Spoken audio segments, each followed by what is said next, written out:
Hello everyone, and I'm coming to you live from the grounds of the Crown Hill Cemetery in Indianapolis, Indiana. This is the capital and the biggest hotspot in the world for U.S. Vice President grave sites. There are 3 former vice presidents buried here. Everyone's favorite historical figures of all time: Charles Fairbanks, Thomas Riley Marshall, and Thomas Hendricks. I'm sure everybody's heard of them. I mean, if you haven't, you've really been living under a rock, let's be real. Okay, all jokes aside, I am joined with Commander Kenneth Huber. He's got me out dressed. Hello there. Sir. It's a pleasure to be here. It's been a while.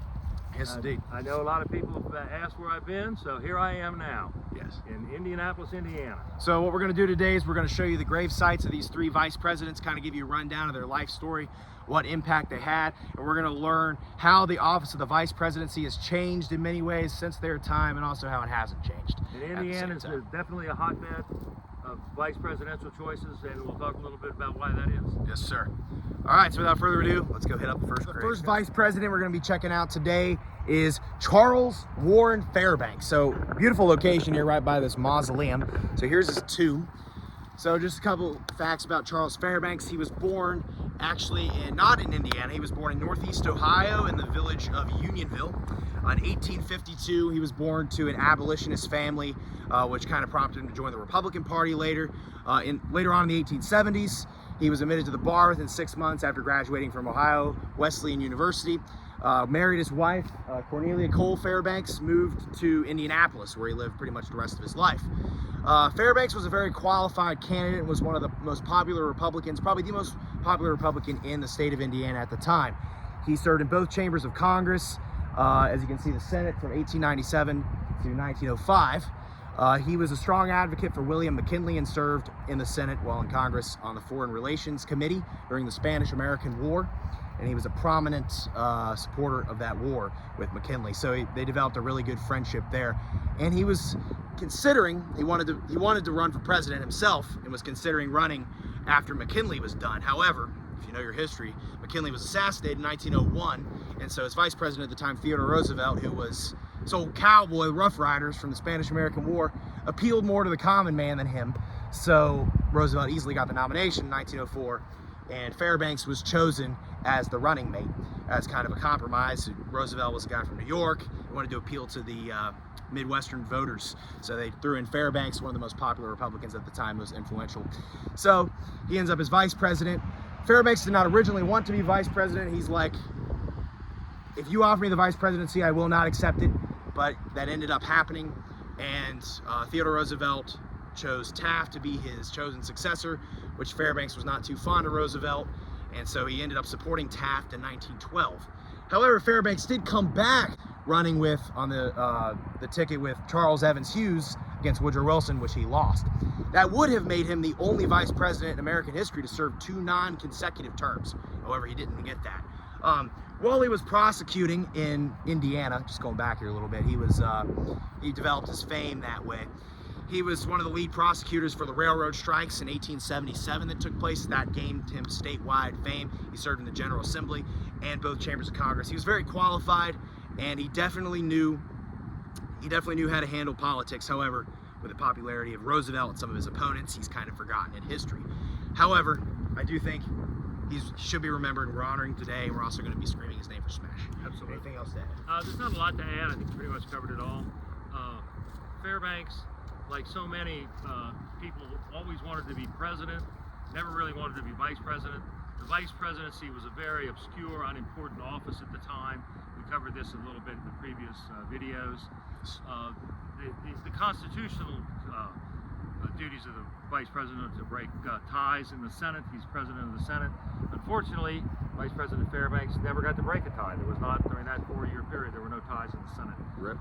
He did, like you said, he did run again after his vice presidency was over. He ran again in 1916 with Charles Evans Hughes, and he unfortunately would not, even if he'd have won, it was a very close election, he would not have finished his term out because he died in 1918 at 66 years old. So he's kind of a tragic figure because he never achieved the office that he wanted. He got to run twice, got to serve as vice president for 4 years, which again is an honor. But Yes. the vice presidency at that time was an obscure office.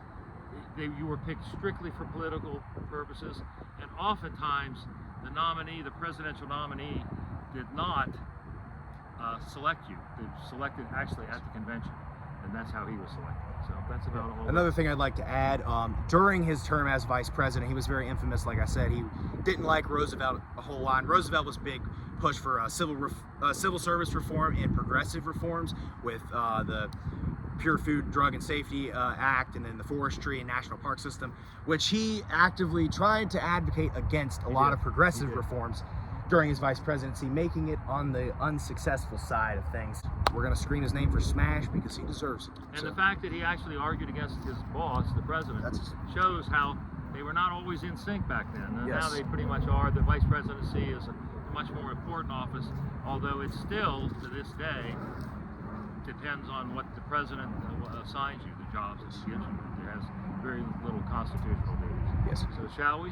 Let's go. Charles W. Fairbanks for smash! All right. So I'd like to put at the end here, right behind him, there's a family plot for all the Fairbanks family. So there's one that even died in 2007. So the Fairbanks, I guess, still own this plot here at Crown Hill and still bury the descendants and family relatives of the vice president. All right, so that's a little bit on Fairbanks there. So let's move on to the next guy. All right, I'm gonna let Kenneth introduce us. Hello, I'm going to talk about today, at this moment, for Thomas Marshall.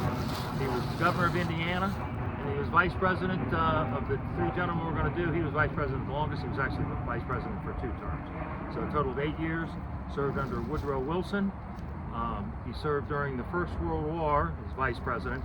He actually had a lot of disagreements with President Wilson. He didn't particularly like President Wilson, and the feeling was mutual. We talked a little bit about vice presidents from Indiana, the 3 that we're going to do today, and why are there so many vice presidents from Indiana? The 3 men that they served under were all from New England, New York, New Jersey, so they needed that Midwestern connection. So that's why there's so many vice presidents during that era, from especially Republican vice presidents from Indiana, Midwestern states. Now we're going to talk a little bit about Vice President Marshall's tenure. He saw his job primarily in the legislative role, not so much the executive role. So he spent a lot of time presiding over the Senate, more time than most vice presidents, because we know that they are the presiding officer, the president of the Senate. He actually took that job pretty seriously. Now, the First World War came along. The First World War was not as popular when we joined as the Second World War. The Second World War was unanimously voted for the declaration of war in the Senate, and all the representatives in the House voted for it but one person, Janet Rankin from Montana. She was a pacifist. But the First World War, that's not true. There were, I believe, 80 representatives and 8 senators that voted against it, so it was not as popular. And Vice President Marshall was not a definite proponent of joining the war. But once we did go to war, he supported it, of course. Now, one of the reasons, probably the main reason why Thomas Marshall is so significant, is there was a constitutional crisis during the term of Woodrow Wilson. He was a proponent of the League of Nations, which is a predecessor of the United Nations, and he went to Europe. He was the first president to go to Europe. It's of course sitting president to go to Europe, and to the horrible Treaty of Versailles, but that's another issue. Yeah. And it didn't work out very well. So when he was in Europe, remember, you didn't fly to Europe and fly back the night, you took a ship. So he was in Europe for quite a while. Vice President Marshall was given the duty of presiding over cabinet meetings. He was the first vice president to do that. So when President Wilson came back, there was a lot of opposition to joining the League of Nations in the Senate, headed by Senator Henry Cabot Lodge. So President Wilson went on a speaking tour to sell to the American people of the United States joining the League of Nations. Unfortunately, in September 1919, Wilson had a massive stroke, and he was incapacitated. The American public really didn't know how sick President Wilson was. He was kept isolated by his wife, by his family. So he was unable to discharge his duties as president. So the vice president, there was no, until the 25th Amendment in 1967, there was no real clear path as to what to do. And Vice President Marshall didn't think that he had the constitutional constitutional permission to just take over as acting president. there was a lot of pressure on him to do that, but he did not do it. So we had a president who was incapacitated for about a year and a half. We only had that once before, where a president was totally incapacitated. President Garfield in 1881, when he was shot in July and didn't die until September, he was unable to do his constitutional duties as president, and his vice president, Chester Arthur, would not also step up and do it because he was not constitutionally really permitted to do that. So that was the constitutional crisis, and it took him another 50 years till 1967 when they passed the 25th Amendment. It lays out presidential disabilities, and it's actually been invoked a couple of times, just very brief periods, when presidents like Ronald Reagan have undergone surgeries and been under anesthesia and unable for just a few hours to discharge their duties. Because the world moves so fast now, you can't have a president incapacitated even for a few hours. So anyway, Vice President Marshall, they say he was had a really great sense of humor. His #1 quote is, "What America needs is a good 5-cent cigar." Now, I don't know why that's so funny, but it was at the time. Also, one of the things he said is to show the insignificance of the vice presidency. He told a story. He said there was a tale of two brothers. One ran away and went to sea, and the other became vice president, and neither one of them was heard from again. Yes. So that kind of sums up the vice presidency. Up until the latter part of the 20th century, it was really a non-office. If you were a heartbeat away, and you had a 1 in 4 chance of becoming president through death and assassinations, etc. So, but those that they tended to always want to be president. He actually had some interest in the 1920 nomination, but that never came to pass. And he dies in 1925 at age 71. Okay, so I'd like to mention how revolutionary he was for his policy at the time, because between the beginning of the Civil War in 1861 through the Great Depression in 1929, there were only 2 Democratic executive administrations. Every president and vice president was a Republican throughout that entire period, except for twice, Grover Cleveland's terms and Woodrow Wilson. So Marshall was one of the few vice presidents within that half a century that actually was a Democrat. So that's pretty revolutionary for them. I'd also like to point on how much he thought the vice presidency was a know-nothing, do-nothing office. He did say that since there were so many vice presidents from Indiana, Indiana is the capital for second-class men in the U.S. He said something along the lines of that. So it's true, because there's 3 vice presidents buried here. The vice presidency is such a mixed bag because it's such a good gig at the same time. You don't have any power. It's kind of just, I'll let you slice that one, but we're gonna scream his name for Smash in honor, and then we'll do a little clip showing his, he's like a mini mausoleum. You can see his grave in there. We'll check that out. Here we go. Thomas R. Marshall. Thomas R. Marshall for Smash! He's right in here. I don't know if you guys are going to be able to see this or not. Let's see if this will focus. So there is his, there we go. We go 1854 to 1925 right there. It's Marshall. So he died just 4 years after he left office. Didn't have too long of a post-vice presidency. There he is, right here in Really Indianapolis. nice plot. This is Vice President Thomas Hendricks. Now Hendricks is pretty famous. Well, I don't know if I call him famous, but he was pretty famous as vice president. He only served 8 months as vice president. Now Hendricks was one of those guys. He was really qualified for the position. He was governor of Indiana. One of the biggest things he did that has an impact, there's a monument outside the Indiana state capitol that he issued. So he's issued the construction of that. So that's pretty influential as far as state level politics go. He was in the General Assembly, that kind of thing. He was chosen as Grover Cleveland's running mate in 1884 election, which Cleveland had been the first time since before the Civil War that a Democrat had won. So he's kind of like Marshall in that regard, being one of the few Democratic vice presidents to serve. As we said before, the vice presidency was kind of a do-nothing office, especially in the 1880s. In fact, the vice presidency didn't even have a residential home, and he spent almost all of his term at home in Indianapolis. He was trying to recover from a stroke that he had suffered a couple years before, early on in the 1880s, and he ended up dying in, I believe, November of 1885. I had to look there for the date. He died in November of 1885 after being sworn in March, not having the chance to do a whole lot. However, he was really influential in his own state of Indiana. Was one of the most popular politicians at the time, and is one of the many times in American history that the vice presidency has been vacant. I think there's been a total of like 40 or 50 years in U.S. history where the vice presidency was vacant, because before the 25th Amendment, that office was not fulfilled until either the next term or what have you with the next administration. So had Grover Cleveland died, there would have been a crisis after Hendricks was there. There was no vice president for most of Cleveland's first term. So that's about all I have to say about Hendricks. Let's see if you have anything to add here. I do, just briefly, like Trenton had said, it was not uncommon to have the office of vice president vacant.